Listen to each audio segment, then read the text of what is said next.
Africa and Greece will also experience some problems, and it looks like economic issues to me. So essentially, those are the areas I have my radar on. Saturn is also cutting a line through um, Central America. So those are the main spots that I'm looking at right now for trouble breaking out. It doesn't mean there won't be problems in other parts of the world. If we're looking at signs for this week, um, the sign that has the most attention this coming month, between August 15th, especially and September 15th, is Leo, and this would be so we'll start with that particular sun sign, and that's going to give that sign a lot of responsibilities. It's good for Libra risings. Is bad, or excuse me, it's bad for Virgo suns. So Virgo suns would be essentially um, August 15th through September 15th, but good for gains from foreign countries, good for gains from foreign lands or from distances. It's good for Libra suns in terms of new friends and new additions and new allies. It's going to be good um, for career matters for Scorpio, which is essentially November 15th to December 15th in the Vedic system. And it'll be interesting for Sagittarius rising because it'll give an element of good luck to them for the first time in a while, but will also the pressure on that particular sign continues for about another 4 to 5 months.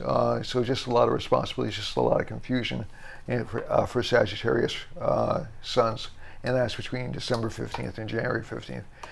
Those born between January 15th and February 15th would be Capricorns in the Vedic system. As a matter of fact, one of the Vedic New Years is called Makar Sankranti, which is essentially January 15th or the beginning of Capricorn. And some of the New Year charts are actually done from that point in the year. So for that chart, it'll give some additional financial burdens. It'll give some additional problems with stability. So India, if I recall correctly, is a Capricorn rising country, if I'm not mistaken, and so it'll continue to have problems with land and with politics. Aquarius is going to do quite well. It'll bring a lot of business opportunities and a lot of business partnerships. It'll get very very busy. That's between January 15th and that's between February 15th and March 15th. March 15th to April 15th is Pisces. Pisces will do okay, but a lot of short-term health problems and a lot of short-term adversaries. For Aries, which is April 15th to May 15th, they'll start to see some increased luck and some recognition for past efforts in work and also maybe even some romantic opportunities. For Taurus, Taurus is going to be very popular this month.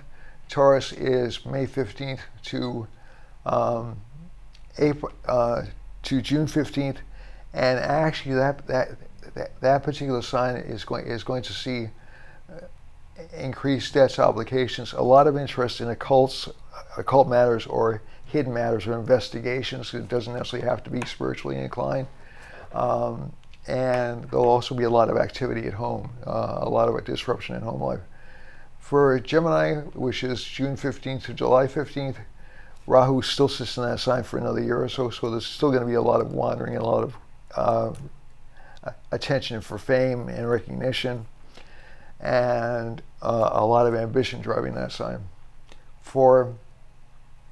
And between July 15th and August 15th, that'll be Cancer. Cancer should see an increase in money, financial resources, but also, again, some short-term health problems, mainly connected with the legs and the knees. Now, basically, from the chart, so those are the short-term predictions from the chart. Again, as I said, these are very general predictions. I don't want people to feel like they have that let's say if they're an Aries rising, a romantic relationship is going to break out. As a matter of fact, they may get several suitors, all of which they don't really, they'll be confused for about 2 months about, okay? But basically, these are very general indications of what a chart is and what a chart should look like, just from a sun sign perspective. And in Indian astrology, and also in almost every other form of astrology of which I'm aware, there are multiple points of reference. So I identify more strongly with my rising sign, which is Libra, than with my sun sign, which is Virgo. And my moon sign is Aquarius, which is, so the moon is essentially how the mind thinks, or how the person experiences the world and understands the world. So if a person has a strong moon, their moon may act more like them than their rising sign. And we're going to get into like personality characteristics of the different signs, and especially the nakshatras, because the nakshatras give you a lot of detail about things like that. The other thing I want to talk about and just start touching upon, and I spoke about remedial measures last week. So again, remedial measures don't have to be expensive. Check with an astrologer before you do any remedial measures. If you want to try wearing the colors of the day, like I'm wearing red today, red would be a good color for Sunday or Tuesday. Yellow would be a good color for Thursday. Friday, you can use all colors. For Saturdays, blacks. For Mondays, whites and pale peach colors. And for Wednesdays, greens or yellows are good. I just want to briefly touch upon tarot and astrology, and essentially the grand parade of divination, which we all practice. Essentially, tarot is a system, and I'm going to get more into this with the next forecast. Tarot is a system of divination based upon a 70-plus card deck. Some people use a standard playing card deck. That's fine as well, because essentially tarot or card divination is really largely numerical in orientation. There are certain symbols you'll see in tarot card decks, and that's one of the reasons why tarot card decks use certain symbols. So like you'll see a 3 of Swords is usually a kind of a negative card, a 9 of Cups is usually kind of a positive card, or a 9 of Hearts is usually a positive card. 3 of Swords would be a 3 of Spades in a regular playing card deck. But what happens essentially is when you have any kind of a divinational system, there is no such thing as a difference between here and there. And what I mean by that is essentially in a materially based environment, I'm separate from this computer, but in the real world, it's just, these are constructs. These are what the Hindus would call Maya, okay? So we experience them as real objects. These are real physical objects, but they're all connected, where everything's connected. So an astrology reading will essentially work from the same positions as where the planets are in the sky.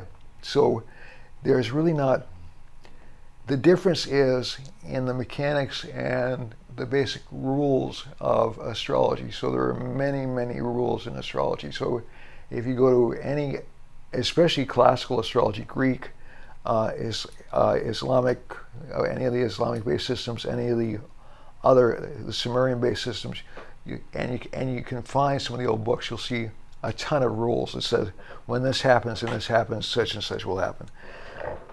In tarot, you actually throw down the deck, and the cards will come out, and you'll read the card based upon the meaning of the deck, and also based upon your instincts. So, but essentially, what's happening in the tarot cards is also happening in the sky. So we're not looking at two disconnected entities.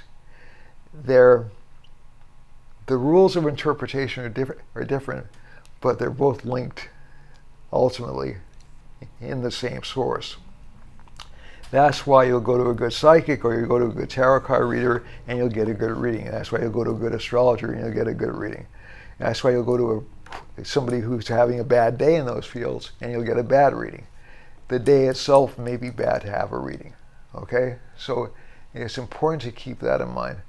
And again, it may mean the person hasn't done their homework. I mean that's always, we're all human beings and people aren't perfect all the time. So I just wanted to start explaining before I got into tarot and how tarot works, which I'm going to do in brief, not in detail, in brief shortly, is just explain to you essentially all these systems are connected. Everything is connected. Having said that, I want to wish you a great week. It's been a pleasure sitting here talking with you, and I'll see you soon. Namaste.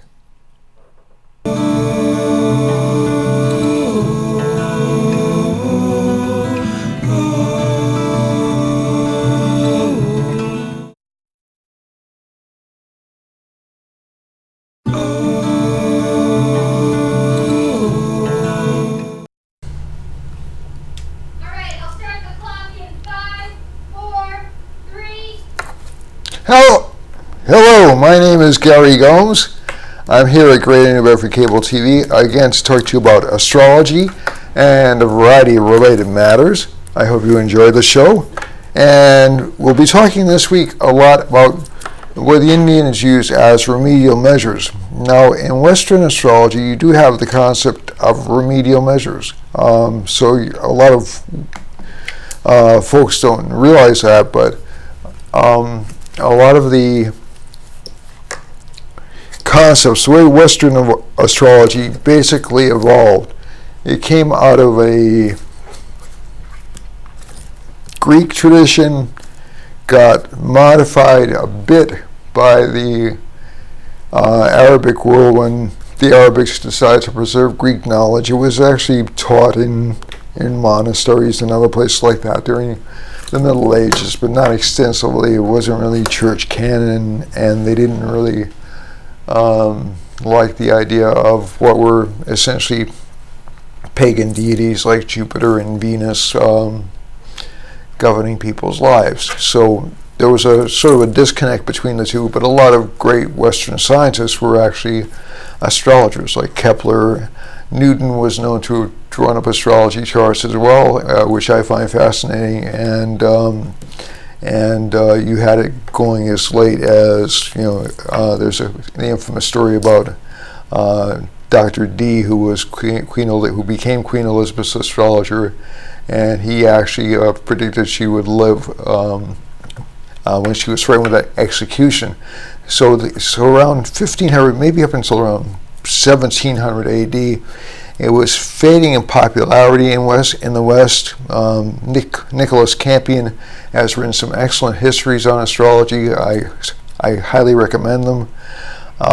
And Nick Campion and I were actually both on faculty at Kepler College in Western United States, and I'll be on faculty again after a few years away in around the fall of this year.